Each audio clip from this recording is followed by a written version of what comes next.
మంగళగిరి నియోజకవర్గ ప్రజల కోసం మంత్రి నారా లోకేష్ నిర్వహిస్తున్న ప్రజా దర్బార్కు ప్రజల నుంచి అనూహ్య స్పందన లభిస్తోంది. రోజు రోజుకు ఆదరణ పెరుగుతోంది. నియోజకవర్గంలోని వివిధ ప్రాంతాల నుంచి ప్రజలు ఉండవల్లిలోని నివాసానికి చేరుకొని మంత్రి లోకేష్ కు తమ సమస్యలను విన్నవిస్తున్నారు. చిన్న సమస్య నుంచి పెద్ద సమస్య వరకు ప్రతి ఒక్కరి నుంచి ఓపిగ్గా వింటున్నారు.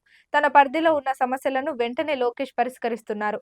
పరిష్కారం కాని సమస్యలను సంబంధిత విభాగాల అధికారులకు పంపి పరిష్కార మార్గం చూపుతున్నారు. తన వద్దకు వచ్చిన ప్రజల కష్టాలు వింటూ కన్నీళ్లు తుడుస్తూ మీ వెంట నేనున్నానంటూ ప్రజా దర్బార్లో లోకేష్ భరోసా ఇస్తున్నారు.